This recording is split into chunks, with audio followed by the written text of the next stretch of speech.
নমস্কাৰ আপোনালোক সকলোকে পুনৰবাৰ আপোন চৰ্চৰ অন্য এটা ভিডিঅ'লৈ স্বাগতম জনাইছোঁ।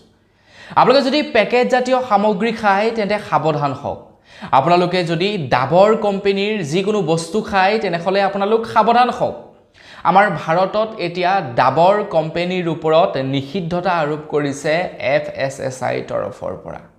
আমি ডাবৰ কোম্পানীৰ বহুতো বস্তু ব্যৱহাৰ কৰোঁ, যেনে ডাবৰ কোম্পানীৰ ঘি, ডাবৰ কোম্পানীৰ মৌজুল, ডাবৰ কোম্পানীৰ জুচ আৰু এনেকুৱা বহুতো ডাবৰ কোম্পানীৰ বস্তু আছে যিবিলাক বস্তু অতীজৰে পৰা আমি ব্যৱহাৰ কৰি আহিছোঁ। আৰু ডাবৰ কোম্পানীৰ ওপৰত আমাৰ এটা বিশ্বাস আছে যে ডাবৰ কোম্পানীয়ে কেতিয়াও ভেজাল বস্তু বিক্ৰী নকৰে, পিয়ৰ বস্তু বিক্ৰী কৰে। আৰু সেই কাৰণেই আমি ডাবৰ কোম্পানীৰ প্ৰায়বিলাক বস্তু ব্যৱহাৰ কৰোঁ, যেনে ডাবৰৰ টুথপেষ্ট হৈ গ'ল, এনেকুৱা বহুতো বস্তু ব্যৱহাৰ কৰোঁ। কিন্তু এতিয়া ডাবৰ কোম্পানীৰ ওপৰতো নিষিদ্ধতা আৰোপ কৰিছে FSSAI তৰফৰ পৰা। গতিকে আজিৰ ভিডিঅ'টো সম্পূৰ্ণকৈ চাই থাকক, ডাবৰ কোম্পানীৰ ওপৰত কিয় নিষিদ্ধতা আৰোপ কৰিছে সেই সম্পৰ্কে আজিৰ এই ভিডিঅ'টোত জনাম। আৰু ডাবৰ কোম্পানীৰ বস্তু যদি আপোনালোকে ব্যৱহাৰ কৰে তেনেহ'লে অকণমান কিন্তু সাৱধান হওক। তো মই শ্ৰীপাণ্ডিত গৈ আপোনালোকে চাই আছে আপোন চৰ্টছ, আহক আৰম্ভ কৰোঁ আজিৰ ভিডিঅ'। পেকেটত পোৱা প্ৰায়বিলাক বস্তুৱে ভেজাল, যাৰ বাবে নেকি আমি আমাৰ ল'ৰা ছোৱালীক প্ৰত্যেকটো ব্ৰেণ্ডৰ বস্তু নুখুৱাওঁ। যিবিলাক ব্ৰেণ্ডৰ ওপৰত আমাৰ বিশ্বাস আছে, যিবিলাক বহুতো পুৰণি ব্ৰেণ্ড, যিবিলাক নেকি অতীজৰে পৰা ব্যৱহৃত হৈ আছে, সেইবিলাক ব্ৰেণ্ডৰ বস্তুহে আমি খুৱাওঁ, হয়নে নহয় বাৰু কওকচোন?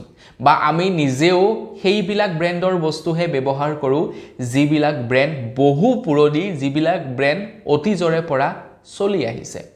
যেনে ডাবৰ কোম্পানীৰ কথা যদি কওঁ, ডাবৰ এনেকুৱা এটা কোম্পানী যিটো 100 বছৰতকৈও পুৰণি, প্ৰায় 142 বছৰ সম্পূৰ্ণ হৈছে ডাবৰ কোম্পানী। ডাবৰ কোম্পানীয়ে 142 বছৰ ধৰি আমাৰ ভাৰতবৰ্ষত বস্তু বিক্ৰী কৰি আহিছে। আৰু ডাবৰ কোম্পানীৰ ওপৰত মানুহৰ এটা বেলেগ বিশ্বাস আছে। ডাবৰ কোম্পানীৰ বহুতো বস্তু আছে, যেনে আমি যদি এফালৰ পৰা ক'বলৈ যাওঁ, ডাবৰৰ আমলা হেয়াৰ অইল আছে, ডাবৰৰ মৌজুল আছে, ডাবৰৰ চাৱনপ্ৰাছ আছে, ডাবৰৰ কলগেট আছে, ডাবৰ কোম্পানীৰ ৰিয়েল জুচ আছে, ডাবৰৰ কফ চিৰাপ আছে, ডাবৰ কোম্পানীৰ তেল আছে, ডাবৰ কোম্পানীৰ পুদিন হাৰা আছে। এনেকুৱা বহুতো বস্তু আছে ডাবৰ কোম্পানী, যিটো কোম্পানীয়ে নেকি 142 বছৰ ধৰি আমাৰ ভাৰতবৰ্ষত ব্যৱসায় কৰি আহিছে। আৰু 142 বছৰ ধৰি তেওঁলোকে ভাৰতবৰ্ষত বস্তু ব্যৱহাৰ বিক্ৰী কৰি আছে। আৰু 142 বছৰ ধৰি মানুহে ডাবৰ কোম্পানীৰ বস্তু ইউজ কৰি আছে। এতিয়া কথাটো হৈ গ'ল যে ডাবৰ কোম্পানীক আমি ইমান বিশ্বাস কৰোঁ কিয়? ডাবৰ কোম্পানীয়ে যিবিলাক এডভাৰটাইজমেণ্ট কৰোৱায়, এডভাৰটাইজমেণ্টবিলাকত তেওঁলোকে কয় যে ডাবৰ হৈছে 100% পিয়ৰ সামগ্ৰীৰে নিৰ্মিত এটা ব্ৰেণ্ড। ডাবৰ কোম্পানীয়ে যিবিলাক বস্তু নিৰ্মাণ কৰে, সেই নিৰ্মাণ কৰা বস্তুবিলাকত কোনো ধৰণৰ ভেজাল নাথাকে, 100% পিয়ৰ বস্তু দি তেওঁলোকে ডাবৰৰ প্ৰত্যেকটো বস্তুৱেই নিৰ্মাণ কৰে। আৰু তাৰ কাৰণে মানুহে ডাবৰ কোম্পানীক বিশ্বাস কৰে। কিন্তু FSSAIৰ অকণমান সন্দেহ উপজিলে ডাবৰ কোম্পানীৰ ওপৰত, যাৰ বাবে নেকি FSSAIয়ে ডাবৰ কোম্পানীৰ বস্তুবিলাক অলপমান পৰীক্ষা নিৰীক্ষা কৰিলে। যেতিয়া পৰীক্ষা নিৰীক্ষাত ধৰা পৰিছে যে ডাবৰ কোম্পানীয়ে যি নেকি 100% পিয়ৰ সামগ্ৰী বুলি এডভাৰটাইজমেণ্ট কৰি সামগ্ৰীবিলাক বিক্ৰী কৰি আছে, সেইটো সম্পূৰ্ণৰূপে মিছা। ডাবৰ কোম্পানীয়ে 100% পিয়ৰ বস্তু বিক্ৰী নকৰে, তেওঁলোকেও ভেজাল সামগ্ৰী বিক্ৰী কৰে। তেওঁলোকেও তেওঁলোকৰ বস্তুবিলাকত বিভিন্ন ধৰণৰ পদাৰ্থ মিহলি কৰে। আৰু সেইবাবে এতিয়া ডাবৰ কোম্পানীলৈ নটিচ প্ৰেৰণ কৰিছে FSSAI তৰফৰ পৰা যে তোমালোকে মানুহক 100% বিশুদ্ধ বস্তু বুলি কৈ বিক্ৰী কৰি বিভ্ৰান্তিৰ সৃষ্টি কৰিব নোৱাৰিবা। তোমালোকে তোমালোকৰ প্ৰডাক্টসমূহৰ পৰা 100% শব্দটো আঁতৰাই দিব লাগিব। আৰু লগতে তোমালোকে যি এডভাৰটাইজমেণ্ট কৰি আছা 100% পিয়ৰ বস্তু আমি বিক্ৰী কৰোঁ বুলি, সেই বস্তুবিলাক এতিয়া বন্ধ কৰিব লাগিব। যিহেতু ডাবৰ কোম্পানীৰ প্ৰত্যেকটো বস্তুৱেই 100% পিয়ৰ সামগ্ৰীৰে নিৰ্মিত নহয়, ডাবৰৰ প্ৰায়খিনি বস্তুতেই ভেজাল সামগ্ৰী ব্যৱহাৰ কৰা হৈছে।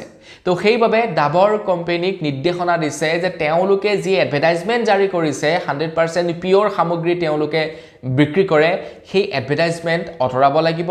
আৰু তেওঁলোকৰ পেকেটবিলাকৰ পৰা যি 100% শব্দটো তেওঁলোকে ব্যৱহাৰ কৰে, সেই বস্তুটো তেওঁলোকে অতৰাব লাগিব যেনে ৰিয়েল জুচটো হৈ গ'ল তেওঁলোকে ৰিয়েল জুচটোৰ এডভাৰটাইজমেণ্ট কৰে যে 100% ৰিয়েল ফ্ৰুটছৰ পৰা তেওঁলোকে ৰিয়েল জুচটো নিৰ্মাণ কৰে কিন্তু 100% পিওৰ ফ্ৰুটছৰ পৰা তেওঁলোকে ৰিয়েল জুচটো নিৰ্মাণ নকৰে এইটো এটা তেওঁলোকৰ মিছা বিজ্ঞাপন এই সকলোবিলাক বিজ্ঞাপন এতিয়া অতৰাব লাগিব ডাবৰ কোম্পানীয়ে ডাবৰ কোম্পানীৰ পেকেটত থকা 100% ৰিয়েল শব্দটো তেওঁলোকে অতৰাব লাগিব বা পিওৰ শব্দটো অতৰাব লাগিব যেহেতু তেওঁলোকে 100% পিওৰ সামগ্ৰীয়ে বস্তুবিলাক নিৰ্মাণ নকৰে কোনটো সামগ্ৰীত কি বস্তু মিহলি কৰিছে সেই সম্পৰ্কে স্পষ্টকৈ জনাব লাগিব গ্ৰাহকক যাতে গ্ৰাহকে ডিসাইড কৰিব পাৰে এই বস্তুটো মোৰ কাৰণে প্ৰয়োজনীয় নে মোৰ কাৰণে হাৰ্মফুল সেইটো যাতে জানিব পাৰে তাৰ কাৰণে এতিয়া মানে প্ৰত্যেকজন কাস্টমাৰকে ক্লিয়াৰ কৰিবৰ কাৰণে